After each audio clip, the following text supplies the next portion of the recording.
श्री शिवाय नमस्तुभ्यम। आपका हमारे YouTube चैनल पर बहुत बहुत स्वागत है। आपको अगर आज की कथा समझ ना आए तो आप मेरे चैनल पर जाकर इससे पहले की कथा का श्रवण कीजिएगा।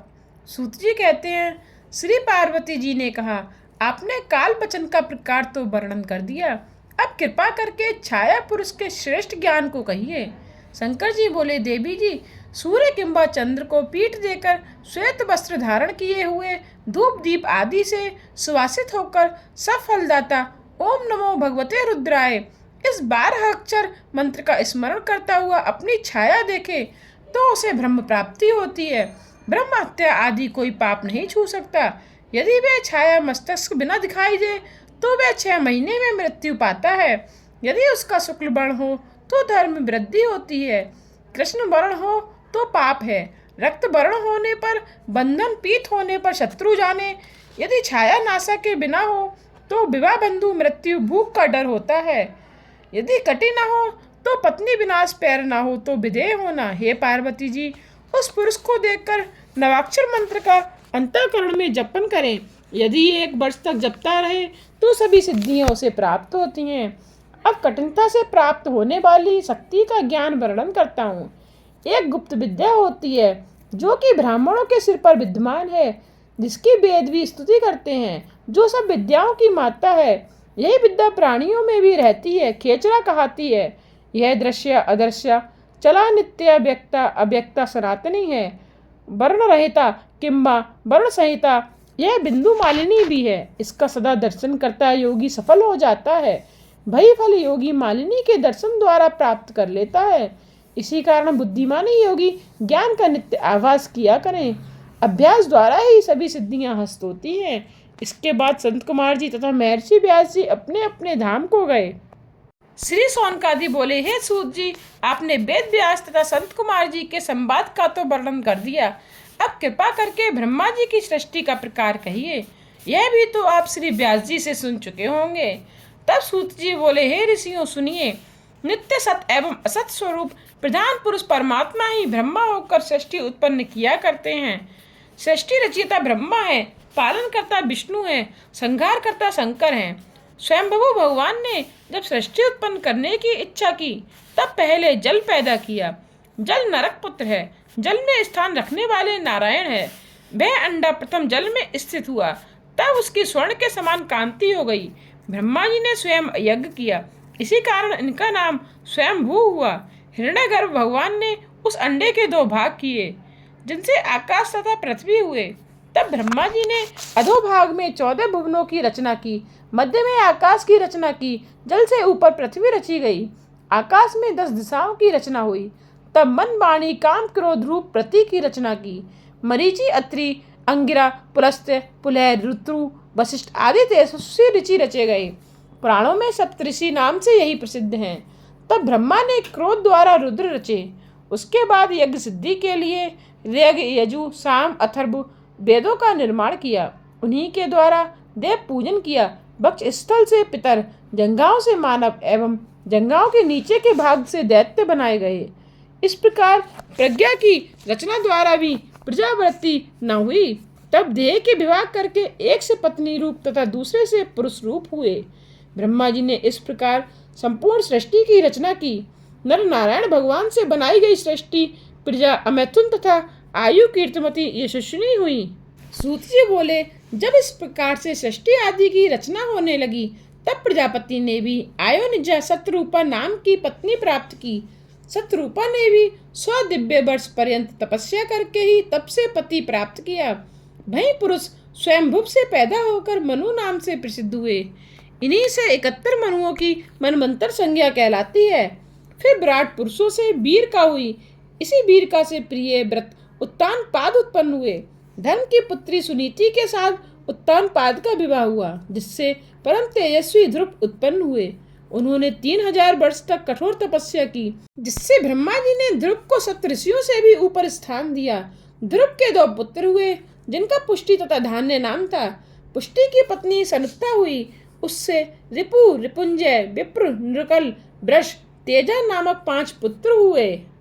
रिपु से चाक्षुष नामी प्रसिद्ध पुत्र हुआ। पुष्पकर्ण पत्नी से चाक्षुप ने वरुण पुत्र उत्पन्न किया। अग्नेय नामक भार्या से पुरु ने 6 पुत्र पैदा किए। अंग, सुमनस, ख्याति, स्मृति, अंगिरा एवं गया सुनीता नाम की पत्नी पाकर अंग ने बेद नामक पुत्र पैदा किए। वह महान पापी था। उसको ऋषियों ने मिलकर क्रोध से हुंकार शब्द द्वारा मार दिया। तब सुनीता की प्रार्थना करने पर बेन के शरीर का ऋषियों ने मंथन किया। बेन के दक्षिण हाथ के मंथन से पृथु राजा की उत्पत्ति हुई। यह पृथु विष्णु के अवतार थे। धनुष लिए, कवच पहने, सूर्य के समान तेजधारी थे। यह पृथ्वी पर आदि राजा हुए हैं। उन्होंने राज सूर्य यज्ञ किया। इनके अत्यंत चतुर सूत तथा मागध नाम के 2 पुत्र पृथु राजा ने प्रजा की भलाई के लिए पृथ्वी का दोहन भी किया। फिर 100 यज्ञ किए। उनके 2 पुत्र विजिताश्व, हरेश्व नामक भी हुए, जो जगत प्रसिद्ध हैं। शिखंडिनी द्वारा प्राचीन बहिर्जन्मा इनसे वृक्ष की कन्या वीरवर्णिनी से विवाह किया। उसी से दक्ष प्रजापति की उत्पत्ति हुई। ये सोम अंश से थे। फिर दक्ष ने मन द्वारा चर अचर 2 पैर वाले तथा 4 पैर वाले जीव पैदा कर दिए। फिर मैथुन सृष्टि रचने लगे। बीरण प्रजापति की बीरणी कन्या से विवाह कर लिया। हरेश्व नामक 10,000 पुत्र उससे उत्पन्न किए। ये ही नारद के उपदेश से वैराग्य को प्राप्त हुए। इसे सुनकर फिर दक्ष ने सवलास्व नामक 10,000 पुत्र उत्पन्न किए। वे भी नारद के उपदेश से भाइयों के मार्ग पर चल पड़े, घर नहीं लौटे। फिर नारद जी ने उन्हें भी बैरागी बना दिया। यह सुनकर दक्ष ने नारद को बड़ा क्रोधित होकर शाप दे दिया। हे कलह प्रिय नारद, तुम कहीं बैठे नहीं सकोगे। फिर दक्ष ने कन्याएं उत्पन्न की। इनमें से 10 कन्या धर्म को ब्याह दी, 13 कन्याएं कश्यप को दे दी, 2 कन्या ब्रह्मा के पुत्र अंगिरा को दी एवं 2 कृशस्व को दी। बाकी सब चंद्रमा को ब्याह दी, जिनकी नक्षत्र संज्ञा थी। दक्ष की कन्याओं से देव दानव आदि बहुत सी संतानें उत्पन्न हुई, जिनसे यह सारा जगत भर गया। तभी से प्रजा मैथुन द्वारा पैदा होने लगी। शौनक बोले, हे सूत जी, आपने तो प्रथम कहा था कि दक्ष ब्रह्मा के अंगूठे से पैदा हुए, अब फिर यह प्रचेता के पुत्र किस प्रकार हो गए? इस संशय का निवारण करें। सूत जी बोले, प्राणी तो नित्य ही मरते जन्मते रहते हैं और हर एक कल्प में दक्ष आदि मुनि भी हुआ करते हैं। इसी कारण कल्प की कथा होने के कारण कोई विरोध नहीं पड़ता। शौनक बोले, हे सूत जी, अब कृपा करके देव दानव गंधर्व राक्षस एवं सर्प आदि का विस्तार वर्णन करें। सूत जी बोले, सुनो बीरण, प्रजापति की प्रजा न बढ़ने पर बीरण ने तपस्विनी अपनी कन्या को बुलाकर इसके तथा धर्म द्वारा मैथुन धर्म से सृष्टि रचना कराई। दक्ष प्रजापति ने उससे 5,000 पुत्र पैदा किए, जो कि नारद के उपदेश से दिशाओं में ज्ञान के लिए गए, फिर घर नहीं लौटे। फिर 500 पुत्र पैदा किए, उनको भी नारद ने उपदेश दिया, वे भी घर नहीं लौटे, उनको भी नारद ने नष्ट कर दिया। ऐसा जानकर दक्ष ने फिर श्राप दिया कि तुम जहाँ भी जाओ वहाँ कलह हो पड़ेगा, इसीलिए तुम कहीं ठहर नहीं पाओगे। फिर उसने 58 कन्याएं पैदा की। उनमें से 10 धर्म को, 13 कश्यप को, 27 चंद्रमा को, 4 अरिष्टनेम के प्रति, 2 कृशाश्व एवं 2 अंगिरा को दे दी। इनके ये नाम है अरुंधति, बसु, यामी, लंबा, भानु, मरुवती, संकल्पा, मुव्रता, संध्या, विश्वा। ये धर्म पत्नियां हैं। इनकी संतानों के नाम सुनिए। विश्व के विश्वदेवा, संध्या के साध्य, मरुवती से मृतवान, बसु से 8 बसु, भानु से 12 भानु, मुहूर्तज, लंबा से घोष, यामी से नाग, बीथी एवं अरुंधति से पृथ्वी विषय उत्पन्न हुए। संकल्पा से एक ही सत्यवक्ता संकल्प हुआ। बसु से अय, ध्रुव, सोम, धर, अनिल, अनल, प्रत्युषा, प्रभास, ये 8 पुत्र हुए। अय से वैतरश्रम एवं शांत पुत्र हुए। ध्रुव का संसार प्रसिद्ध काल पुत्र हुआ। सोम से वर्चा भगवान हुए। घर के पुत्र द्रविड़ एवं हव्यभय हुए। मनोहरा से शिशिर प्राण रमण पुत्र तथा शिवा पत्नी से अनिल का प्राजब पुत्र हुआ। अनिल से 2 पुत्र हुए, अग्निपुत्र तथा कुमार स्वामी कार्तिक की उत्पत्ति सरकंडे वन में हुई। उनसे सांक, विशांक एवं नेग में नामी 3 पुत्र हुए एवं देवल के 2 पुत्र बुद्धिमान हुए। बृहस्पति की बहन तो ब्रह्मचारिणी थी, वह जहाँ कहीं घूमने लगी। 8वां वसुप्रभा था, उससे विश्वकर्मा नाम के प्रजापति हुए। वे शिल्प विद्या में निपुण थे। देवताओं के आभूषण, विमान, गृह आदि वस्तुएं बनाया करते थे। रैवत, अज, भव, भीम, वाम, उग्र, बृषकपि, अजयपाद, अहिर्भुगन, बहुरूप एवं महान यह 11 रुद्र प्रधान हैं। इसी प्रकार स्वरूपा के पुत्र पैदा हुए। रुद्रों की संख्या तो करोड़ों है। उनके नाम इस प्रकार हैं: अजयपाद, अहिर्भुगन, त्वष्टा, रुद्र, वीर्यवान, हर, बहुरूप, त्र्यंबक, अपराजित, वृषाकपि, कपदि एवं रैवत। यह 11 रुद्र संसार के स्वामी हैं। इस प्रकार गिनते गिनते रुद्रों की संख्या 100 हो जाती है। सूत जी बोले, अब कश्यप ऋषि की पत्नियों के नाम सुनिए। अदिति, दिति, सुरसा, अरिष्टा, इला, दनु, सुरभि, बिंता, ताब्रा, क्रोध, बसी, कद्रु। मुनि जी, अब इनकी संतान का नाम सुनो।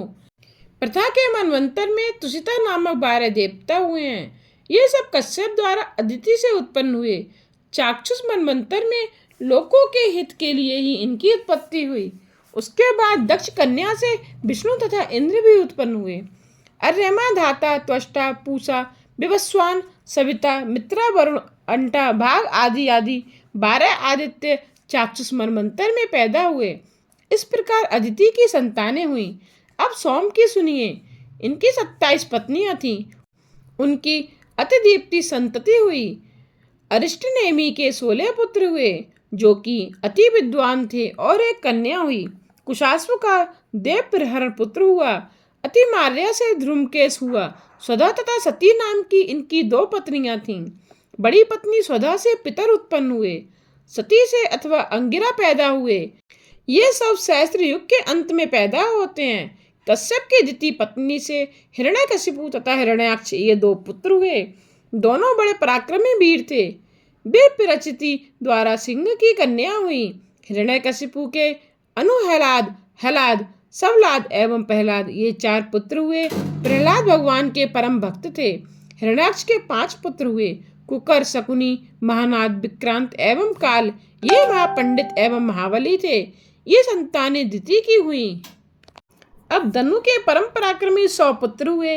अयोमुख, शंबर, कपाल, बामन, वैश्वानर, पुलोमा, विद्रवण, महाशिर, स्वभानु, बृहस्पर्वा, विप्रचिति। स्वभानु की प्रभा कन्या हुई।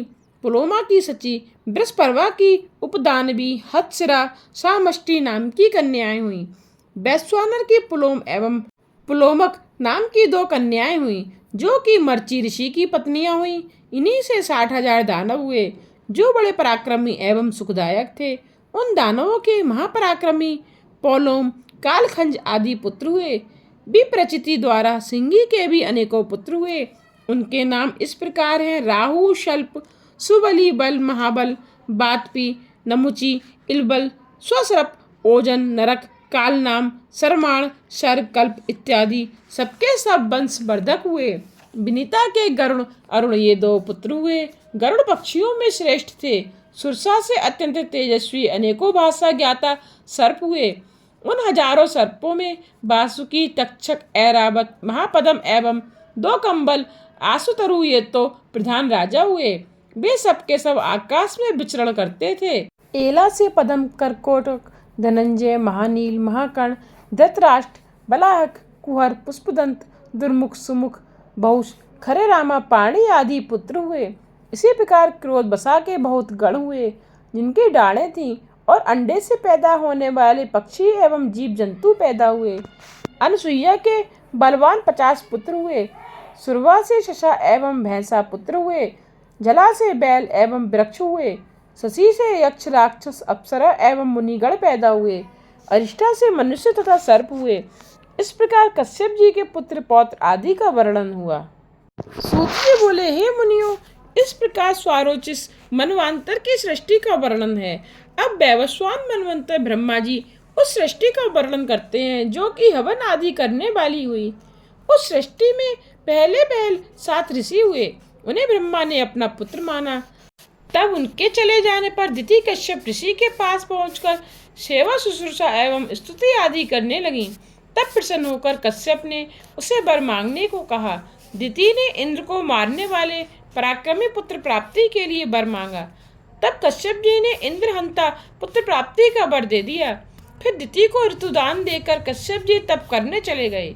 इंद्र ने इस बात को जान लिया, दिति के व्रत भंग करने के अवसर की प्रतीक्षा करने लगा।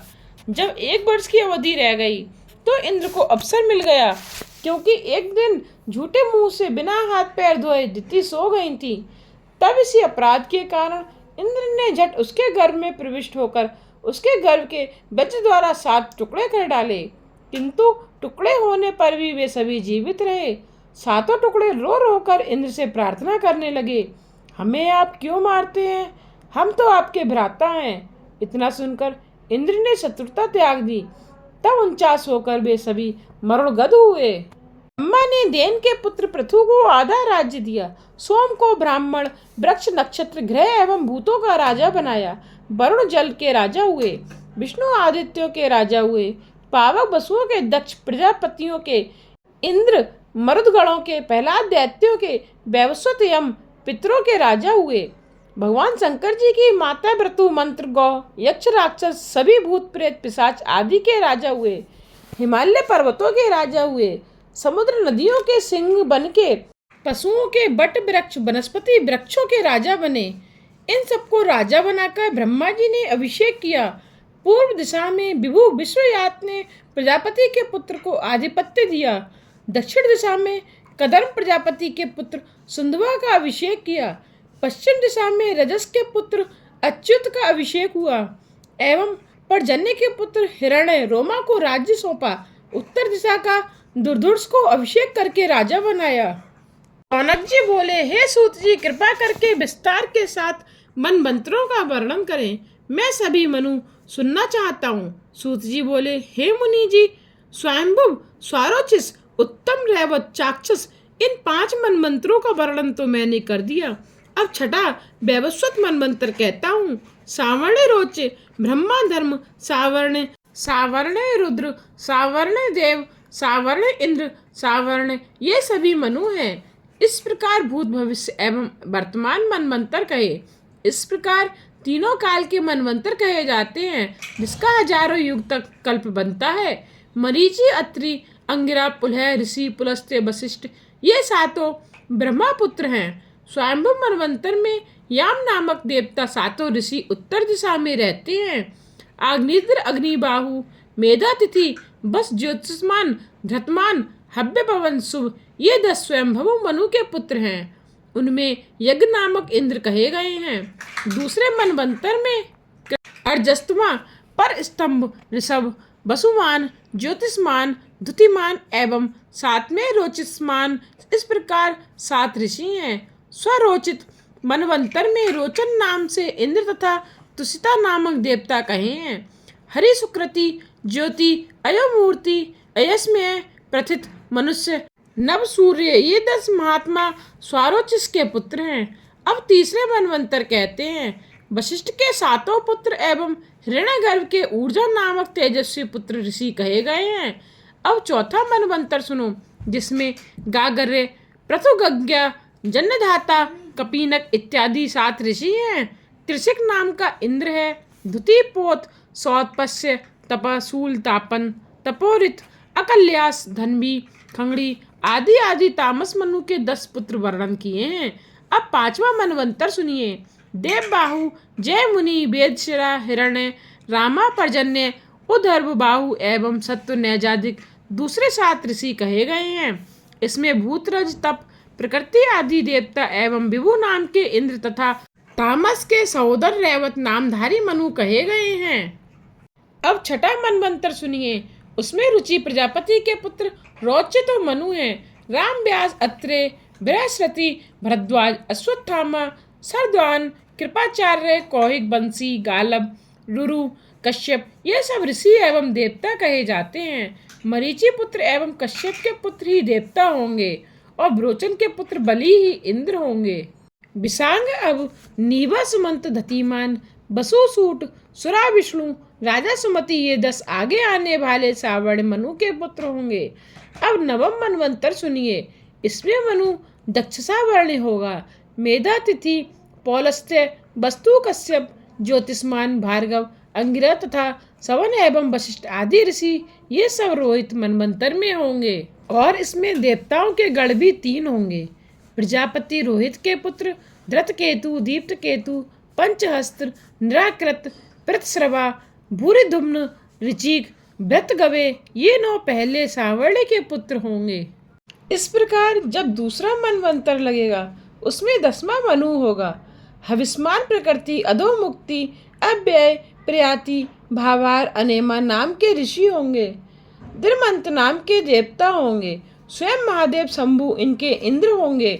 अक्षलन, उत्तमौजा, छठिबेड़, शतानिक, निरामित्र, ब्रसेन, जयद्रथ, भूमिध्वन, सुभर्चा, अर्चिये 10 मनु पुत्र होंगे। अब तृतीय मनवंतर में 11वां मनु होगा। उसमें हविष्मान व पुष्पमान, वशिष्ठ, अनय, चारु, निखर, तेजस, अग्नि एवं 3 देवगण ब्रह्मा जी के बृहत् कहलाएंगे। सर्वज्ञ, सुशर्मा, देवानीक, क्षेमक, दृढ़ेशु, खंडक, आदर्श, कुहुबाहु ये मनु पुत्र होंगे। अब चौथे सांवर्णी के 7 ऋषियों का नाम सुनो। द्युति, सुताया, अंगिरा, पौलस्त्य, पुलह, भार्गव। ब्रह्मा के मानस पुत्र 5 देवतागण होंगे। देवस्पति नाम के इंद्र होंगे। विचित्र, चित्र, तप, धर्म, धतोन्द्र, सुनेत्र, छत्र, गिरधक, निर्भय, सुतपा, द्रोण ये रोच्य मनु के पुत्र होंगे। 14वां सत्य मनु मनवंतरा होगा। उसमें याग्निद्र, मागध, अतिबाह्य, सुक्ति, युक्ति, अजित, पुलह इन नामों के सप्तऋषि होंगे। परम पवित्र चाक्षुष देवता एवं शुचि इंद्र होगा। इस 14वें मनवंतर में 5 देवता कहे गए हैं। तरुण, भीरु, दुग्न, अनुग्रह, अतिमानी, प्रवीण, विष्णु, संक्रंदन, तेजस्वी, सबल ये सब सत्य मनु पुत्र होंगे। भौम मनु के अधिकार में ही पहला कल्प पूर्ण हो जाता है। इस प्रकार के वर्णन से मैंने भूत भविष्य काल के मनु सुना दिए। इन मनुओं का वर्णन संत कुमार जी श्री व्यास जी के प्रति कह चुके हैं। यही मनु अपने धर्म तप के प्रताप से सहस्त्र सतयुग पर्यंत प्रजा पालन करके ब्रह्मलोक में जाते हैं। 71 युगों की चौकड़ी पर्यंत की स्थित रहती है। इनको कीर्ति वर्धक 14 मनवंतर कहा जाता है। इसके अंत हो जाने पर फिर सृष्टि का आरंभ होता है। 100,000 जब पूर्ण हो जाता है तब एक कल्प पूरा होता है। उस समय सूर्य की किरणों द्वारा सभी चराचर जल जाते हैं। फिर सत्य, आदित्य आदि ब्रह्मा के साथ विष्णु नारायण में प्रवेश कर जाते हैं। सूत जी बोले, दक्ष कन्या से कश्यप ऋषि द्वारा विवस्वान सूर्य पैदा हुआ। उसकी संज्ञा त्वष्टि, सुरेणुका पत्नियां हुई। ये सब यौवन से मतवाली थीं। अपने पति का दुस्सह तेज पाकर भी वह संतुष्ट न हुई। सूर्य ने संज्ञा द्वारा 3 संतान पाई। श्राद्ध देव मनु एवं प्रजापति यम, यम के साथ यमुना कन्या पैदा हुई। उस समय संज्ञा सूर्य का तेज सहन न कर सकी, तब अपनी छाया बनाई। माया रूप होकर छाया ने भक्ति पूर्वक संज्ञा से कहा, अब आप आज्ञा करें कि मैं आपकी क्या सेवा करूं। संज्ञा बोली, मैं इस समय पिता के घर जा रही हूँ, तू मेरे स्थान पर निवास कर और इन पुत्र पुत्रियों का पालन पोषण किया करना। तब छाया बोली, हे देवी, मैं ये तुम्हारा भेद कष्ट सहते हुए भी केश ग्रहण तक किसी प्रकार नहीं करूंगी, तुम आनंद से जाओ। सूत जी बोले, इस प्रकार प्रबंध कर संज्ञा अपने घर पहुंची। पिता ने उसे आया देखकर बार बार धिक्कार किया। तब वह घोड़ी का रूप धारण करके कुरु देशों में घूमने लगी। संज्ञा के चले जाने पर सूर्य ने छाया को संज्ञा मानकर उसके द्वारा सावर्ण मनु पुत्र पैदा किया। इसके बाद छाया अपने पुत्र के साथ विशेष प्रेम करने लगी। संज्ञा के पुत्रों में अब उतना स्नेह नहीं रहा। यम को इस बात पर क्रोध आ गया। उसने छाया को एक लात मारी तथा फटकार दिया। तब छाया ने यम को श्राप दिया कि तुम्हारे क्रोध के कारण उठा हुआ यह पाव गिर पड़े। यम ने जाकर संपूर्ण वृत्तांत पिताजी से कहा, हे पिताजी, इसके श्राप से मुझे बचाओ, मेरा पाव न गिरने पाए। तब सूर्य बोले, हे पुत्र, इसमें कोई न कोई कारण अवश्य है जिससे धर्म रूप तुम भी क्रोध में आ गए, किंतु माया का श्राप तो असत्य नहीं होने का। इतना यम से कहकर छाया से बोले, हे चंडिके, यह तुमने किस कुबुद्धि का काम कर डाला। सच सच कह, इस पुत्र से तू क्यों विशेष प्रेम करती है और इससे प्रेम कम क्यों है। तब इतना सुनकर छाया घबरा गई और सब सच सच बतला दिया। सूत जी बोले, उसके बाद छाया ने सूर्य को शनि चक्र पर चढ़ाया। इस प्रकार सूर्य का तेज कम कर दिया और सूर्य का रूप सुंदर हो गया। तब भगवान सूर्य ने योग दृष्टि से अपनी पत्नी संज्ञा को घोड़ी के रूप में देख लिया। स्वयं घोड़े का रूप धारण कर उनके पास पहुंच मैथुन की इच्छा की, किंतु उन्हें परपुरुष जानकर स्वीकार नहीं किया। उसके बाद घोड़े रूप सूर्य ने उसके मुख एवं नासिका के रास्ते अपना वीर्य, जो नासिका के दो भागों में पड़ा था, तभी तो देवताओं के वैद्य अश्विनी कुमार दो होकर पैदा हुए। इतने में संज्ञा ने भी अपना पति पहचान लिया। इससे बहुत प्रसन्न हुई। फिर पति के साथ घर लौट आई। फिर तो पहले से भी अधिक प्रेम से दोनों रहने लगे। यमराज इस कर्म द्वारा दुखी तो बहुत हुए, पर करते भी क्या, किंतु स्वयं धर्म पूर्वक प्रजा पालन करने लगे। इसी से धर्मराज कहलाए। इसी से लोक पालन तथा पितरों पर शासन इनको प्राप्त हुआ। सावर्णी मनु तपस्वी थे, वे प्रजापति हुए। यही मनु सावर्णी नामक मनवंतर में मनु होंगे। अब तो सुमेरु पर्वत पर जाकर कठोर तप करने में लगे हुए हैं। सूर्य की छोटी कन्या यमलोक को पवित्र करती हुई यमुना नामक नदी हुई है। सूत जी बोले, वैवस्वत मनु के 9 पुत्र हुए, जो कि मनु के समान ही पराक्रमी, क्षत्रिय, धर्म करने वाले वीर पुरुष हुए। इक्ष्वाकु, शिविन, भाच, घृष्ट, सर्याति, त्रस्तंत, कुत्रप, प्रियव्रत, नृग ये उनके नाम हैं। मनु की पहले कोई संतान नहीं थी। फिर पुत्रेष्टि यज्ञ करने पर इनकी इला नाम की रूपवती कन्या हुई, जिसे इड़ा भी कहा जाता है। उसे देखकर मनु ने कहा, तू यहाँ मत आ। इड़ा बोली, हे बोलने वालों में उत्तम, मैं तो प्रजापति मित्र वरुण के अंश से पैदा होकर यहाँ आई हूँ, किंतु अब मैं वहाँ ही जा रही हूँ। तब वह मित्रा वरुण के पास पहुंचकर हाथ जोड़कर बोली, हे मुनिवरों, मैं मनु के यज्ञ में आपके ही अंश से पैदा हुई हूँ और आपके पास आ गई हूँ। मुझे क्या आज्ञा है, मैं क्या करूँ? तब पतिव्रता इड़ा से मित्र वरुण बोले, हे सुंदरी, तुम्हारी इस नम्रता तथा इंद्रिय दमन एवं सत्य भाषण से हम प्रसन्न हो गए हैं। जा तू ही मनुवंश बढ़ाने वाले पुत्र प्राप्त कर। सद्युम्न तो तेरा नाम होगा। सूत जी बोले, यह सुनकर इड़ा पिता के पास लौटी, किंतु रास्ते में बुद्धि की प्रार्थना करने पर उसके साथ मैथुन किया, जिससे पुरुरवा नामक बहुत सुंदर पुत्र की उत्पत्ति हुई। इसी की सुंदरता पर मोहित होकर उर्वशी अप्सरा स्वर्ग से भी आकर इसी पुरुरवा के पास रह गई थी।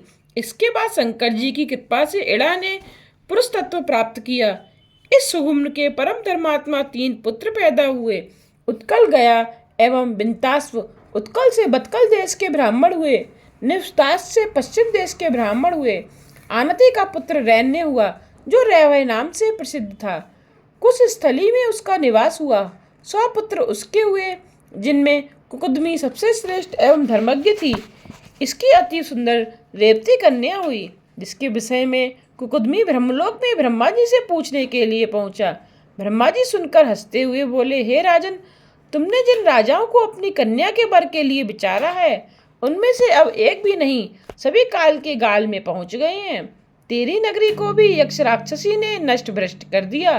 28वां द्वापर है। इस समय भगवान कृष्ण द्वारकापुरी का निर्माण करके विष्णु, अंधक, भोज, कुकुर आदि यादवों के साथ वहां निवास कर रहे हैं। उसी द्वारका में महाबली बलदेव जी हैं, जो कि वसुदेव के पुत्र हैं। उन्हीं को जाकर अपनी पुत्री रेवती प्रदान करो, वह ही तुम्हारी कन्या के योग्य पति हैं।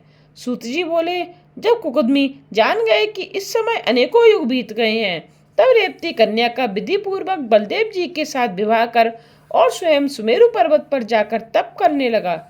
श्री बलदेव जी के 100 पुत्र हुए। श्री कृष्ण जी के अनेकों पुत्र हुए। दोनों कुल के पुरुष सारी दिशाओं में जाकर बस गए। सूत जी बोले, अब मुनिवंश सुनिए। मनु के पुत्र वृषग्न को वशिष्ठ जी ने गौ रक्षा के काम में लगाया। एक बार रात्रि काल में व्याघ्र ने आकर गाय पर आक्रमण कर दिया। गाय बहुत ही डकरा उठी। उसके शब्द सुनकर हाथ में तलवार लिए वृषग्न ने उस अंधेरी रात में अपने जाने सिंह पर वार किया, किंतु दैवयोग से वह वार गाय पर हुआ। सिंह तो भाग गया, गाय कट गई। जब प्रातः गाय को मरा हुआ देखा तो अत्यंत दुखी होकर वह वृतांत जाकर गुरुजी को सुनाया। सुनते ही गुरु ने शाप दे दिया कि तू शूद्र हो जा। उसके बाद वृषग्न विरक्त होकर वन में पहुंचा। वहां दावाग्नि में प्रवेश करके अपना नाशवान शरीर जला दिया। सूत जी बोले, मनु जी की नासिका द्वारा एक बालक पैदा हुआ था। उसका नाम इक्ष्वाकु था। उसके 100 पुत्र हुए। उनमें जो बड़ा था उसका नाम भिकुक्षी था। वह अयोध्या का राजा हुआ। यह राजा एक बार अपने पिता के श्राद्ध के लिए शिकार करने वन में गया। रास्ते में आते हुए एक शशा को पकड़ इसने खा लिया। इस कारण इसका नाम भी शशाद पड़ गया। अयोध्या के पुत्र ककुस्थस्थ हुए, उसके अरिनाम, अरिनाम के पृथु, पृथु के विश्वराट, उसके प्रजापति इंद्र, इसके युवनाश्व, युवनाश्व के कुबलाश्व, इंद्र के पुण्य युवनाश्व द्वारा प्रजापति श्राव हुए, जिन्होंने श्रीवस्ती पुरी बसाई। क्रवलाश्व के 100 पुत्र हुए। कुबलाश्व अपना राज्य पुत्र को स्वयं वन में चल पड़ा। मार्ग में उन तक मुनि मिल गए और कहा, हे राजन, आप तो इस समय धर्मपूर्वक प्रजा का पालन करते हुए राज्य करें, वन में ना जाएं। मेरे आश्रम के पास ही महापराक्रमी धुंध दानव है। यह उग्र तपस्या करके लोगों का विनाश करना चाहता है। आप ही जाकर उस दैत्य को मारो, उसके मारे जाने पर लोगों का कल्याण होगा। सूत जी बोले, यह सुनकर उस राजा ने अपने पुत्र कुबलाश्व को अर्पण करते हुए कहा, हे महान, मैं तो शस्त्र त्याग चुका हूँ। यह मेरा पुत्र आपको अर्पण है। उस दैत्य धुंध को यह अवश्य मार देगा। इतना कहकर राजा वन में चला गया। भगवान विष्णु कुबलाश्व में तेज द्वारा प्रविष्ट हुए। यही कुबलाश्व बहुत से पुरुषों को साथ लेकर धुंध को मारने के लिए उत्तंग मुनि के पास वन में पहुंचा। धुंध ने उसको आता देख क्रोध करके अपने मुख से अग्नि प्रकट की, जिससे कुबलाश्व के साथी पुरुषों को भस्म कर दिया। उनमें केवल 3 बच रहे। कुबलाश्व तब झटपट उसके पास पहुंचा, अपने अग्नि बाण द्वारा धुंध का अग्नि को नष्ट कर दिया, फिर अपने पराक्रम द्वारा उसका वध कर दिया। यह देखकर उनतक ऋषि ने उसे अक्षय धन प्राप्ति का वरदान दिया और कहा, हे राजन, तुम्हें कोई भी पराजित नहीं कर सकेगा। उसके बाकी बचे नाती पुत्रों में दृढ़ाश्व श्रेष्ठ निकला। दृढ़ाश्व का हस्व, हर्यश्व का निकुंभ, इसका शैताश्व, उसका कृपाश्व एवं हेमवंती एक कन्या हुई। उसका पुत्र प्रसेनजित हुआ। आगे प्रसेनजित ने अपनी गौर पत्नी को शाप दिया। तब वह बहुधा नाम की नदी हुई। पुरुकुत्स का पुत्र जयारुणी उसका सत्यव्रत पुत्र हुआ। इसने किसी दूसरे के विवाह मंत्रों में विघ्न डालकर उसकी स्त्री को हर लिया। इसी कारण इसको अधर्मी समझकर पिता ने इसको त्याग दिया। तब वह बोला, हे पिताजी, मैं कहाँ जाऊं? उत्तर में पिताजी ने कहा कि तू चांडालों में जाकर निवास कर। पिता के कहने पर वह चांडालों में रहने लगा। इस अधर्म के कारण इंद्र ने 12 वर्षों तक वर्षा नहीं की। उसके बाद महर्षि विश्वामित्र पत्नी का त्याग करके समुद्र के किनारे पहुंचे। वहां तप करने लगे। उसकी पत्नी अपने पुत्र का गला बांधकर 100 गायों के बदले बेच आई। सत्यव्रत ने जाकर उसे छुड़ाया और उसका पालन करने लगा। गला बांधने के कारण इसका नाम गालिब हुआ। सूत जी बोले, तब सत्यव्रत ने विश्वामित्र की पत्नी का पुत्र के साथ मुक्ति तथा श्रद्धा के साथ पूर्ण प्रतिज्ञा से पालन पोषण किया। एक दिन वह राजकुमार मांस न होने पर महर्षि वशिष्ठ की गौओं में से एक को मारकर विश्वामित्र के पुत्र के साथ मिलकर खा गया। यह सुनकर वशिष्ठ को क्रोध आया और बोले, तुमने 3 पाप किए हैं, इसी कारण तू त्रिशंकु हो जा। इतने में विश्वामित्र भी तप करके आ गए। सत्यव्रत को अपनी पत्नी पुत्र का पालन करते देखकर उस पर प्रसन्न हुए। फिर सत्यव्रत को उसके पिता का राज्य दिलाकर यज्ञ कराया। देवताओं के सामने उसे स्वर्ग पहुंचा दिया। कैकई वंश की सत्यरथा नाम की उसकी स्त्री थी, जिससे हरिश्चंद्र राजा हुए। उसके पुत्र हुए रोहित, रोहित के बक्र, ब्रक के बाहु हुए। इसी बाहु राजा ने और ऋषि के आश्रम में जाकर काल जंगाओं से रक्षा पाई। उसी स्थान पर जहर सहित इसका पुत्र पैदा हुआ। इसी कारण उसका नाम सगर हुआ। सगर ने भार्गव ऋषि से आग्नेय अस्त्र की शिक्षा ग्रहण की, जिससे है एवं ताल जंगाओं को मार उस सारी पृथ्वी पर विजय पाई। उसके बाद सकबदूदक, पारद, तगड़, खस नामी देशों में धर्म स्थापन किया। इसकी कथा इस प्रकार है। बाहु राजा के सब राज्य को है एवं ताल जंगाओं ने अपहरण कर लिया था। तब अपनी स्त्री को साथ लेकर बाहु राजा वन में चला गया और वहां जाकर प्राण त्याग दिए। उस समय पत्नी गर्भवती थी, जिसका नाम यादवी था। वह यादवी और ऋषि की आज्ञा पाकर इनके आश्रम में निवास करने लगी। सदाशिव के ध्यान में मग्न होकर निरंतर उस ऋषि की सेवा परायण हुई। समय आने पर उसने महाबलवान पुत्र उत्पन्न किया। इसी का नाम सगर था और ऋषि ने आग्नेयास्त्र की शिक्षा देकर इसे निपुण कर दिया। इसी सगर ने आग्नेयास्त्र द्वारा ही यह ताल जंगाओं का विनाश करके अपने पिता का राज्य प्राप्त किया। उस समय शक, यवन, कंबोज, पाल्हव आदि वशिष्ठ की शरण में पहुंचे। महर्षि ने इनको अभय दान दिया। तब सगर राजा ने अपनी प्रतिज्ञा तथा गुरु वचन समझकर उसे सत्य करने के लिए ही शकों का आधा सिर मुंडवा दिया। यवन तथा कंबोजों के सारे सिर का मुंडन करा दिया। पारद एवं पालवों को दाढ़ी मूछे रखाकर फिर सबको छोड़ दिया। इसके बाद अश्वमेध यज्ञ रचाया, जिसमें संस्कार द्वारा पवित्र करके घोड़ा छोड़ा। इंद्र ने घोड़ा पकड़कर पृथ्वी के नीचे पाताल में जाकर छिपा दिया। सगर पुत्रों ने घोड़ा ढूंढते ढूंढते उस स्थान को खोदा। खोदते खोदते आदि पुरुष कपिल जी के आश्रम पर सबके सब पहुंच गए। वहां जाकर उन्होंने कोलाहल मचाया, जिसे सुनकर कपिल देव ने अपनी तेजोमयी आंखें खोली, जिनसे प्रकट होकर अग्नि ने उनको भस्म कर दिया। वे सबके सब 60,000 थे, केवल 4 बच गए। हर्ष, केतु, सुकेतु, धर्मरथ तथा सूरवीर पंचजन, इन्हीं के द्वारा सगर का वंश चला। इसके बाद यज्ञ का घोड़ा सागर के किनारे पर प्राप्त हुआ। तब सगर ने 100 अश्वमेध यज्ञ किए। सौनक जी बोले, हे सूत जी, आपने सगर राजा के 60,000 पुत्रों को कहा। सगर के ये सब पुत्र किस प्रकार हुए, अब कृपा करके यह सुनाइए। सूत जी बोले, सगर राजा की 2 पत्नियां थीं और ऋषि ने दोनों से वर मांगा था। एक ने तो 60,000 पुत्र मांग लिए, दूसरी ने वंशवर्धक अति सुंदर एक ही बालक मांगा। पहली रानी ने एक तुम्बा पैदा हुआ, जिससे 60,000 पुत्र हुए। एक एक को लेकर घृत के मटकों में रख दिया। कुछ समय बाद अत्यंत बलवान होकर सभी राजकुमार बाहर निकल आए। यही 60,000 कपिल देव की क्रोधाग्नि में भस्म हो गए, जिनका उद्धार करना आवश्यक था। इसी सगर के वंश में एक दिलीप राजा हुए। उनके पुत्र हुए भागीरथ। यही भागीरथ अपने पूर्वजों के उद्धार के लिए श्री गंगा जी को स्वर्ग से उतार कर समुद्र तट तक ले आए। श्री गंगा जी द्वारा उनका उद्धार करके श्री गंगा जी को अपनी पुत्री बनाया, जिससे श्री गंगा जी का नाम भागीरथी हुआ।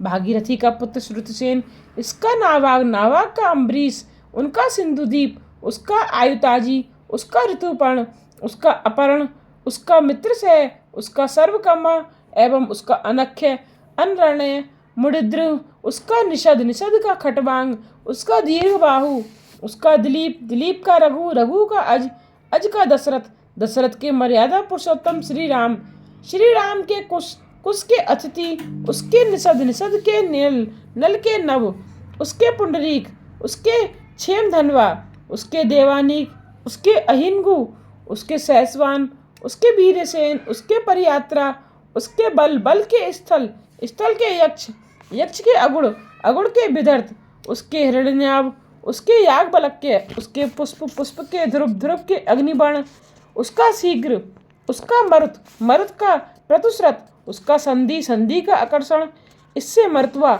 इससे विश्वान, उससे प्रसेनजित, उसके तक्षक, उससे बृहदबल हुआ, उससे बृहदरण, उसके उरुक्रिय, उससे वत्सवृद्ध, उसका प्रतिव्योम भानु, भानु का दिवाक, उसका सहदेव, उससे बृहस्प, उससे भानुमान, उसका प्रतिकास्व, उसका सुप्रतीक, उससे मरुदेव, उससे सुनक्षत्र, उससे अंतरिक्ष, उससे सुतपा, उससे रूपण, उससे सुरत एवं उससे सुमित्र पुत्र होगा। यही सभी विचित्र कर्म करने वाले धर्मात्मा इक्ष्वाकु कुल के राजाओं का वंश सुमित्र तक होगा।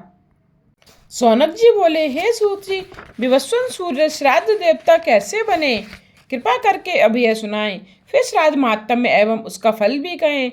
सूत जी बोले, हे सौनक जी, जो पुरुष पिता, पितामह, प्रपितामह, इन 3 पिंडों का फल की इच्छा से नित्य ही श्राद्ध किया करते हैं, उन पुरुषों को धर्म एवं शुभ सम्मान प्राप्त होता है। फिर पुष्टि की इच्छा से पितृस्वर उन्हें पुष्टि देते हैं। युधिष्ठिर जी ने एक समय भीष्म पितामह जी से पूछा था कि पितरों को श्राद्ध कैसे प्राप्त होता है। कोई तो अपने कर्मों से नरक में जाता है एवं कोई स्वर्ग में। हमने तो यह भी सुना है कि स्वर्ग में देवता भी अपने पितरों का श्राद्ध किया करते हैं। इन सभी बातों को आप यथार्थ सुनाने की कृपा करें। भीष्म जी बोले, हे राजन, मैंने एक बार अपने पिताजी को पिंडदान किया था। तब वे प्रकट होकर बोले, हे पुत्र, यह पिंड मेरे हाथ पर रख। मैंने विचार किया कि ऐसा तो शास्त्र नहीं कहते कि मैगे कुशों पर पिंड रख दिया। इससे पिता संतुष्ट होकर कहने लगे, हे पुत्र, तुम धर्म के अनुसार कार्य करने वाले धर्मज्ञ हो। मैं तुम पर बहुत प्रसन्न हूँ। मैं तुम्हें त्रिलोकी से दुर्लभ वर देता हूँ कि तुम्हें कोई भी मार नहीं सकेगा। तुम अपनी इच्छा से मृत्यु पाओगे। इसी प्रकार और कोई भी वर मांग लो। तब मैंने हाथ जोड़कर कहा, हे पिताजी, आपने मुझे कृतार्थ कर दिया। मैं एक बात पूछता हूँ, अति कृपा होगी उसका उत्तर दें। तब राजा शांतनु बोले, हे पुत्र, तुम्हारी तरह मैंने भी पितृकल्प के विषय में मार्कंडेय ऋषि से पूछा था। तब उन्होंने इस प्रकार कहा था, हे राजन, एक समय मैंने स्वर्ग से उतरते विमान को देखा। उसमें एक ही बालक सो रहा था। मैंने उससे पूछा कि आप कौन हैं? तब उस बालक ने कहा, मैं ब्रह्मपुत्र संत कुमार हूँ। सातों ऋषि मेरे छोटे भ्राता हैं। क्योंकि मेरे दर्शन के लिए ही तुमने तपस्या की थी, इसी कारण मैं यहाँ प्रकट हुआ हूँ। अब तुम क्या चाहते हो? तब मार्कंडेय जी बोले, हे स्वामिन, पितरों का आदि स्वर्ग क्या है, इसका यथार्थ वर्णन करें। सुनकर वे बोले, सुनो, ब्रह्मा जी ने देवताओं को रचकर कहा था कि तुम भजन तप करो। तब देवों ने ब्रह्मा जी को छोड़कर आत्म भजन किया। इसी कारण ब्रह्मा जी ने उन्हें शाप दिया कि तुम संज्ञा रहित मूढ़ बन जाओगे। उसी समय वे संज्ञाहीन होकर ब्रह्मा जी से बोले, हे पितामह जी, हमारे अपराध क्षमा करने की कृपा करें। तब ब्रह्मा जी ने उन्हें प्रायश्चित के लिए कहा। फिर बोले, इस विषय में तुम अपने पुत्रों से भी पूछो, तुम्हें उनसे ज्ञान प्राप्त होगा। देवताओं ने जाकर उनसे पूछा। तब वे बोले, हे पुत्रगण, तुम चेतना पाकर प्रायश्चित करो। यह सुनकर देवता फिर ब्रह्मा जी के पास आकर बोले, हे पितामह, हमारे पुत्र होकर उन्होंने हमें पुत्रक क्यों कहा? ब्रह्मा जी बोले, देवताओं, तुम ब्रह्मवादी नहीं, इसी कारण तुम्हारे पुत्रों का कथन यथार्थ है। जिन पुत्रों को ज्ञान नहीं, वे तो निरे बालक हैं। इसलिए अब तुम जाकर भजन करो। फिर देवताओं ने पुत्रों से कहा कि तुम हमें पुत्र कहने वाले हो, इसी कारण तुम पितर हो जाओगे। तभी से वे देव पुत्र पृथ्वी पर पितर नाम से प्रसिद्ध हुए। श्री संत कुमार जी बोले, हे तपस्विन, स्वर्ग में पितरों के गण 7 हैं, जिनमें 4 तो मूर्तिवान हैं एवं 3 अमूर्त हैं। खाद्य देवता एवं ब्राह्मण उन्हीं का भजन किया करते हैं। भाई पितर अपने योग द्वारा प्रथम सोम को तृप्त कराते हैं। इसी कारण श्राद्धों में ब्राह्मणों तथा योगियों को चांदी के बर्तनों में भोजन कराना उत्तम है। फिर चांदी के पात्र उन्हें दान में दे देना चाहिए। श्राद्धों में अग्नि, यम एवं सोम का आवाहन करें। जो मनुष्य श्राद्धों में पितृ तृप्ति कराते हैं, पितर भी उन्हें पुष्टि, आरोग्य एवं वृद्धि दिया करते हैं। मार्कंडेय जी बोले, इस प्रकार ज्ञान देकर देव स्वामियों ने योग की गति प्राप्त की। इसीलिए हे भीष्म जी, प्रथम योग का आचरण करने वाले भरद्वाज पुत्र ब्राह्मण कुछ दुराचार में पड़कर पतित हो गए। बाघ, दुष्ट, क्रोधन, हिंस, पिशुन, काव, स्वस्पर्श, पितृवर्ती, नानक, विश्वामित्र के पुत्र गर्ग के शिष्य हुए। पिता की मृत्यु होने पर सब प्रदेश में रहकर गुरु की आज्ञा से कपिला गौ के पालक हुए।